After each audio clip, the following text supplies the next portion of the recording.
সবচেয়ে দামি বস্তুর নাম হলো হেদায়াত। এই জন্য সূরা ফাতিহাতে আল্লাহ একটা দোয়াই দিছে, যেটা আমরা প্রতিদিন কমপক্ষে আল্লাহর কাছে 17 বার করি। কমপক্ষে কতবার? কারণ 5 ওয়াক্ত নামাজের ফরজ কয় রাকাত? মাশাআল্লাহ, বলেন না কয় রাকাত? 17 রাকাত। প্রতি রাকাতে সূরা ফাতিহা আছে না? আর যদি আমরা নফল পড়ি, সুন্নত পড়ি, বিতির পড়ি, তাহলে তো প্রতি রাকাতে আরো একবার আছে।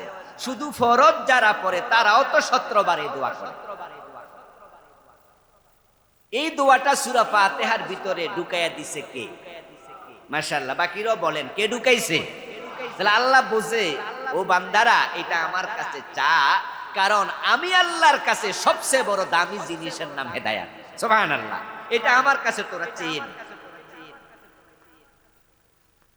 আমার বন্ধু হযরত বেলাল হেদায়াত পেয়েছে, তাই বেলাল বড় সৌভাগ্যবান মানুষ। অথচ বেলাল ছিল মক্কায় মানুষের কৃতদাস, মানুষের গোলাম। আর আবু জেহেল ছিল মক্কার নেতা, কিন্তু হেদায়াত পায় নাই, কপাল পুড়ে গেছে। আমরা বেলালের নাম শুনলে সম্মান করি, আবু জেহেলের নাম শুনলে আমাদের ঘৃণা আসে, ঠিক না? অথচ সামাজিক পজিশনে বেলাল এবং আবু জেহেল দুইটা কত পার্থক্য। আবু জেহেল ছিল মক্কার 1 নাম্বার ব্যক্তি, মানে আজকের প্রধানমন্ত্রীর মতো। আর বাংলাদেশে ক্ষমতার দিক থেকে সবচেয়ে প্রধান যিনি, তিনি প্রধানমন্ত্রী না? এই আবু জেহেল ছিল মক্কার প্রধানমন্ত্রী, অথচ হেদায়াত পায় নাই। এই আবু জেহেল আজকে তামাম দুনিয়ার মানুষের কাছে সম্মানিত না অপমানিত? আর বেলাল কি ছিলেন? বেলাল কি ছিলেন? কৃতদাস। বাবা ছিল গোলাম, বেলাল গোলাম, গোলামের ঘরের গোলাম। কিন্তু হেদায়াত পাওয়ার কারণে আজকে সম্মান কত বেশি। বেলাল যদি আজকে জীবিত হয়ে আসতো আর আমরা রাস্তায় দেখা পেতাম যে উনি হযরত বেলাল, ওই কালো মানুষটারা আমরা কান্দে লইয়া লাফাইতাম, ঠিক না? নিজের গায়ের জামা খুইলা ওনার পায়ের ধুলা মুছে দিতাম। হেদায়াত বড় দামি জিনিস। আপনি 17 বার দিনে হেদায়াতের জন্য দোয়া করছেন। আমার প্রিয় ভাই, কোরআনের প্রথম সূরা, সূরা ফাতিহা, ওখানে আছে ইহদিনাস সিরাতাল মুস্তাকিম। আল্লাহ আমারে হেদায়াত দাও, হেদায়াত দাও। হেদায়াত কি বাজারে কেনা বেচা হয়? ফ্যাক্টরিতে উৎপাদন হয়? টাকা থাকলেই সংগ্রহ করা যায়? তো এটা আপনি কোথায় পাবেন? এই যে আল্লাহর কাছে চাইলেন দিনে 17 বার, আল্লাহ আমারে হেদায়াত দাও, হেদায়াত দাও, পাবেন কই? চাইলেন তো। প্রথম সূরা ফাতিহা বললেন আল্লাহ হেদায়াত দাও। এবার দ্বিতীয় সূরা বাকারা আল্লাহ তাআলা শুরুতে বলেন যালিকাল কিতাবু লা রাইবা ফীহি হুদাল লিল মুত্তাকিন। ও আল্লাহর বান্দা, সন্দেহাতীত করে কোরআন আমি নাযিল করেছি, এর মাঝে আমি মুত্তাকিদের জন্য হেদায়াত রেখে দিছি। এখন আপনি যে হেদায়াত আল্লাহর কাছে চান, ওটা আল্লাহ বলে আমি কোরআনের ভিতরে রাখছি। কোরআন হলো হেদায়াতকারী, হাদা হুদা।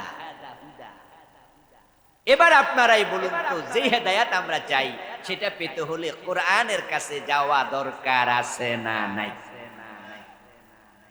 বাংলাদেশের লোকেরা কোরআনের কাছে বেশি যায় না ফির সাহেবের কাছে বেশি? এই যেটা সত্য এটা কিন্তু কই, হেসা কথাটা কোন নাই। এই দেশের লোকেরা হেদায়াতের জন্য কোরআনের কাছে বেশি যায় না পীরের কাছে বেশি যায়? অথচ হেদায়াত কি পীরের হাতে না কোরআনের কাছে? পীর সাহেব যে হেদায়াত পাইছে, পীর সাহেবের হেদায়াত তো আল্লাহর কোরআনের কাছে, ঠিক কি না?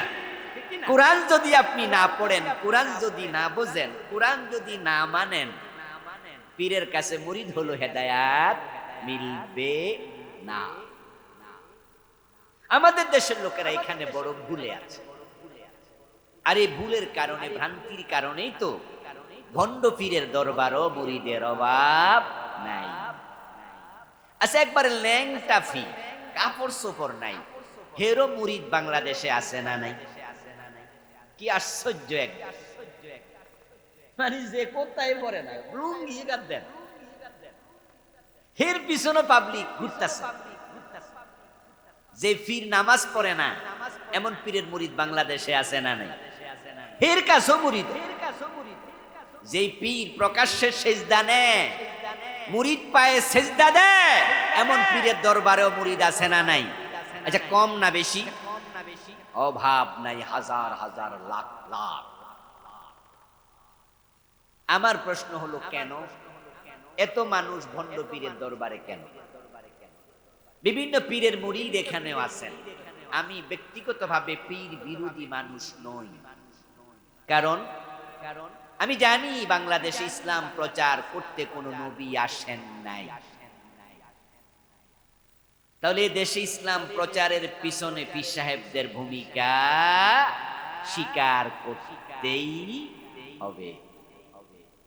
হযরত শাহজালাল, শাহপরান, খানজাহান আলী, জৌনপুরের পীর সাহেব, সসিনার পীর সাহেব, পুরপুরার পীর সাহেব, একসময় আজকে যারা আছেন তাদের বাবা, তাদের দাদার কথা বলছে। যখন রাস্তাঘাট ছিল না, তখন তারা ঘোড়ায় চড়ে, পালকিতে চড়ে, নৌকায় চড়ে এদেশে ইসলাম প্রচার করছে। সসিনার পীর সাহেব যদি সেখানে সসিনায় মাদ্রাসা না বানাতেন, ধামতির পীর সাহেব যদি মাদ্রাসা না বানাতেন, সরমনাইয়ের পীর সাহেব যদি মাদ্রাসা না বানাতেন, ফুরফুরার পীর সাহেবরা যদি মাদ্রাসা না বানাতেন, তাহলে ওয়াজ করার জন্য আলেমও পাওয়া যেত না। আমি নিজেও ধামতি আলিয়ার সাথে, তো ধামতি মাদ্রাসা বানাইছে কে? আল্লামা আজিমউদ্দিন রহমতুল্লাহ আলাইহি, ধামতির পীর সাহেব। ওখানে 6 বছর লেখাপড়া করে কামেল পাশ করছে। আচ্ছা, আপনারা পীরের পক্ষে, আমিও পীরের পক্ষে, তাহলে এখন তো আমার কথা শুনতে আর অসুবিধা নেই। কিন্তু আবার ভুল বুঝাতো, মনে মনে করতে খাইছে রে পীরের মনে দোষ না। এবার আপনারা জবাব দেন তো, বাংলাদেশে যে পাবলিক পীরের কাছে এত বেশি গেল কোরআন ছাইরা দিয়া, বাংলাদেশে যত পীর সব হক্কানি না ভণ্ড আছে? কথা কয় না, চুপ করে থাকবেন কেন? ভণ্ড আছে। যে এবার বলুন তো, ভণ্ড পীরের সংখ্যা কি কম না বেশি? বরং ভণ্ড পীরের সংখ্যাই বেশি। আমার বন্ধু, এখন কে ভণ্ড কে হক কেমনে চিনবেন? কেমনে চিনবেন? যদি আপনি কোরআন না পড়েন, হাদিস না পড়েন, তাহলে ভণ্ড পীরের হাতে পড়ার সম্ভাবনা আপনার। আর যদি কোনো ব্যক্তি ড্রাইভিং সিটে মাতাল রে বসায়া দেয়, গাড়ির যাত্রী হাজী সাহেব হোক আর হাফেজ সাহেব হোক আর মাওলানা হোক, যার হাতে গাড়ির স্টিয়ারিং, যে ড্রাইভিং সিটে বসে আছে, এ যদি মাতাল হয়, তাহলে গাড়ি হাজী সাহেব রে লইয়া খালে যাওয়ার সম্ভাবনা আছে না নাই? তা আপনি যদি পীরের হাতে বায়াত হন, সে পীর ভণ্ড হয়, ওই ভণ্ড পীরের হাতে বায়াত হলে ঈমান যাওয়ার সম্ভাবনা আছে না নাই? তাহলে আগে তো আপনি বুঝতে হবে পীরটা খাঁটি না ভণ্ড, সেটা বুঝার জন্য প্রথমে কোরআনের এলেম লাগবেই। এই জন্য মানুষের প্রথম কাজ হলো কোরআন পড়া। আচ্ছা, আপনারা যেখানে, আমরা আমার সামনে যারা আছেন, 7-8-10 বছর বয়সে পীর সাহেবের মুরিদ হইছেন, এমন কেউ আছেন নাকি? আমিও পীর সাহেবের মুরিদ হইছিলাম, যদি এখন আর সে মুরিদ নাই, ছুটে গেছে। কারণ সে পীর পরবর্তীতে বড় হইয়া দেখছি তার মাঝে বেদাতের অভাব নাই, আর যে পীর বেদাত করে সে হক্কানি পীর ছেড়ে দিয়েছে। আমরা পীরের মুরিদ যারা আছি, আমরা মুরিদ হয়েছি 10 বছর পরে, 12, 13, 14, 15, 18, 20, 25, 30 বছর বয়সে। কিন্তু বলুন তো, আমরা সূরা ফাতিহা যখন শিখছি, কোরআনের প্রথম সূরা, তখন বয়স কি 30-40 ছিল না? 7-8 বছর। তাহলে প্রথম দর্শন, প্রথম সম্পর্ক পীরের সাথে হয় না কোরআনের সাথে?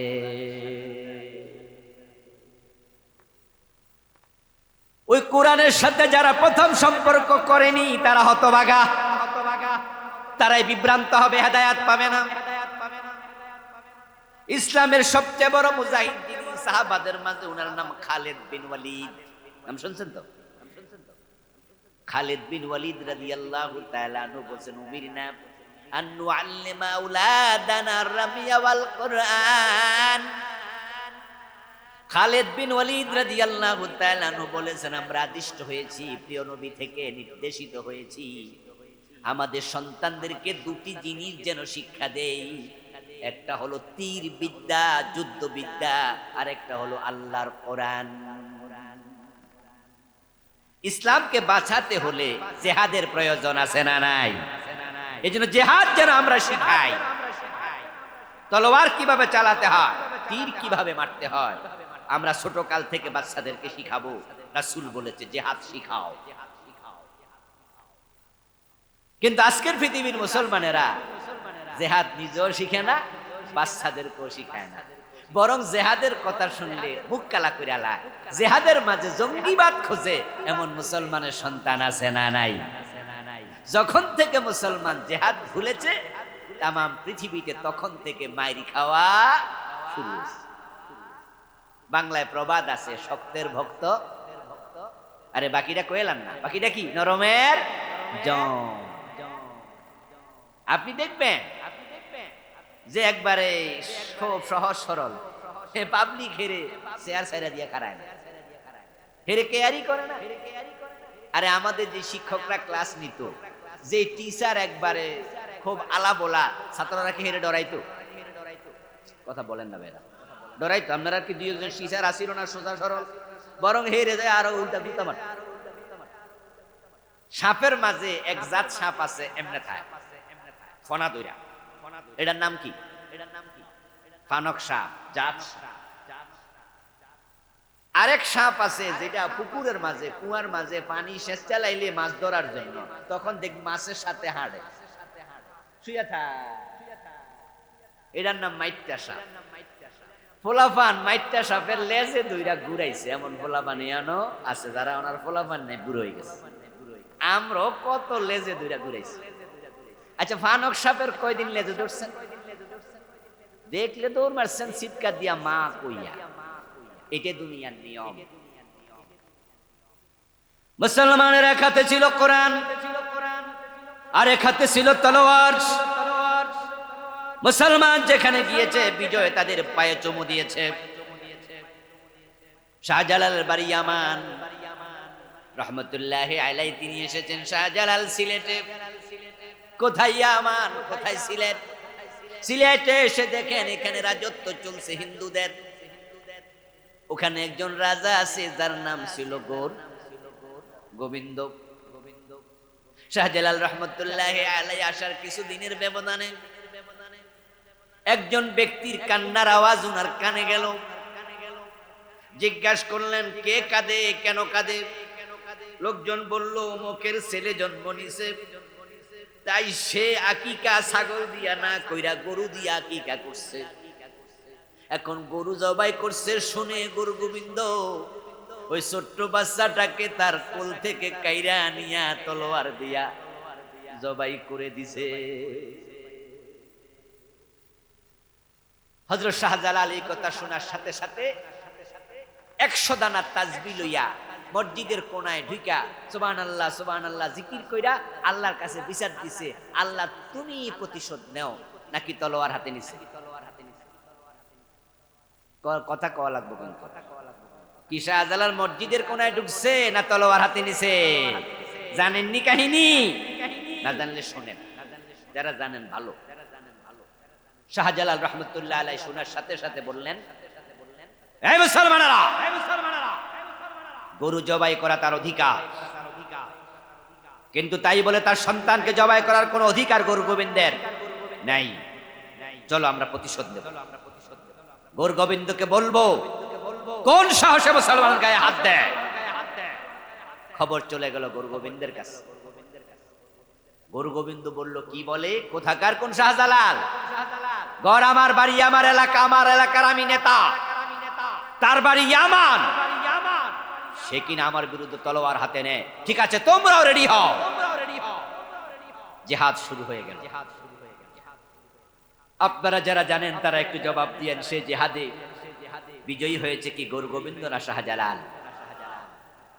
এবার বিজয়ের পরে শাহজালালের সেই সিলেটে ইসলাম কায়েম হয়েছে কিনা? এটাই হচ্ছে মুসলমান। অন্যায় করব না, অন্যায় সহ্য করা হবে না। এক হাতে কোরআন আর এক হাতে তলোয়ার। কোরআন বলছে ওমা লাকুম লা তুকাতিলুনা ফি সাবিলিল্লাহ ওয়াল মুস্তাদআফিনা মিনার রিজালি ওয়ান নিসাই ওয়াল বিলদান الذين يقولون ربنا اخرجنا من هذه القرية الظالم أهلها واجعل لنا من لدنك وليا واجعل لنا من لدنك نصيرا। তোমাদের কি হলো? কত নারী পুরুষ বাচ্চারা চিৎকার দিয়ে কাঁদে, ও আল্লাহ আমাদের উপর জুলুম চলছে, তুমি সাহায্যকারী বন্ধু পাঠাও, আমাদেরকে জালেম অধ্যুষিত জনপদ থেকে আল্লাহ তাদের মাধ্যমে বের করে নাও। কিন্তু তোমরা যারা ভালোবাসো, তোমরা কেন তাদের পক্ষ হয়ে জিহাদ করো না? কে বলতেছে? কে বলতেছে? কথা কন না, কন। কে বলতেছে? শাহজালাল এই জন্য তলোয়ার হাতে নিছে। শাহজালাল বলে নাই যে নাসির উদ্দিনের ছেলেরে মারছে, নাকি নাসির উদ্দিন ওনার নাম, যারা জবাই করছে ওর নাম কি ছিল? ছোট বাচ্চাটার নাম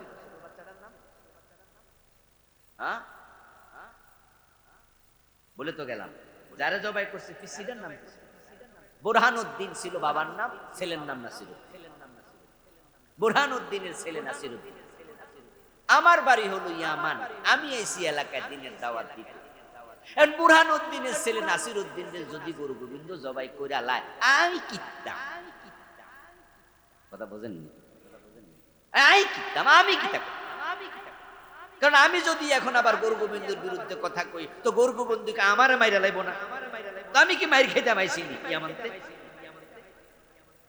আমাদের বাংলাদেশি লোকদের যে স্বভাব আছে, উনারে উনি ধরে কিলা, আমি দেখছি যে লোকটার দোষ নাই, ও অযথা কিলাইতেছে, তখন আমি দূরে দূরে বইয়া বইয়া মোবাইলে ভিডিও বাধা দেই। বরং যদি আমারে কেউ কয় যে হুজুর আপনি কিছু কইলেন না, তখন আমি কই ওই ভাই কই কি আই মাইর খিতাম। এ হলো আমাদের চরিত্র।